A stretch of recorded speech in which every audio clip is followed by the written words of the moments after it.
Okay, if it's an isekai, I'm gonna read it, or in this case, watch it, and 9 times out of 10, I'm gonna enjoy it. Are they always good? No, not really, but I have fun with them. This one, Headhunted to Another World, from salaryman to Big Four, I had a rough time with in the beginning. I thought this was one that I would not like. At the time I watched it, there were 3 episodes available, and after watching the first 2 episodes, I really was not feeling the series. It wasn't until the 3rd episode that I was finally like, okay, I'm a bit more interested in this. I went into this one really wanting to like it. I promise I wanted to like it. I'm going to say something a bit wild here. I think it's wild, but after the first 2 episodes, if it came down to this one and the elf girl's cat is secretly an S-rank monster, I think I would have chosen to watch that one over this one. Now, that does not mean that this is a bad series. Over 5,000 ratings on Crunchyroll, averaging a 4.6 out of 5, plus around 90 chapters of the manga and still ongoing. Clearly it has an audience and is liked by many people. It just took me a bit longer to get there and appreciate it. I generally really like isekai series, so this is one I have been really looking forward to. I've also had the manga in my to-read list for the longest time, so it's a series that I have been aware of. Just a brief description of the story. This follows an older character who is summoned by the demon overlord to serve as one of his army generals. He is given various tasks, including things such as negotiating agreements with other clans to join the demon overlord's army. Thinking about why this series didn't work for me at first, one of the things that I can think of is the main character. I liked all of the characters introduced in these episodes. Hell, I even liked the Melantor leader in the first episode, but the main character,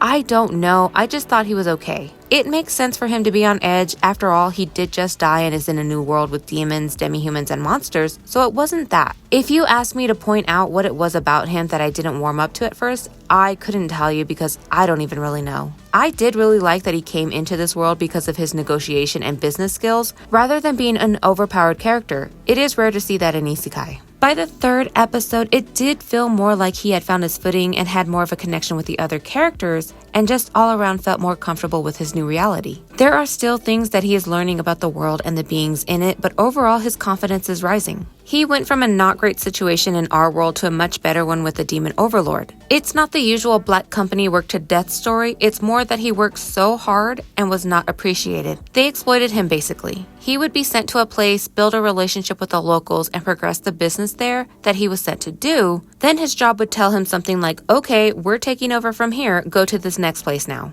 The demon overlord is offering him so many benefits and immediately talks about how great his work ethic is and how good he is at his job, so now he's actually feeling appreciated. Another small issue I had was how things were resolved off screen. The first episode with the Minotaur is resolved pretty fast. He goes into the room and the next scene things are done. We didn't even see it happen. The second episode is better about that. You actually see him negotiating while the agreement is off screen. So, outside of my small issues, something that I know may not appeal to some is the fan service. Yes, this does have fan service. It's a little weird to me what the anime did. It removed some of the fan service by covering the characters up more. Outfits are noticeably not as revealing as the manga, but then it kept scenes that are completely fan service. This is revealed in the 3rd episode. It is explained that the demon race expresses themselves with their bodies, revealing more of their bodies to show their strength. I have been upfront before with other series that fan service doesn't bother me, and it did not bother me here as well. I don't think that it takes away from the story, but it seems that this will be something that continues, especially since it's a core value of one of the main characters.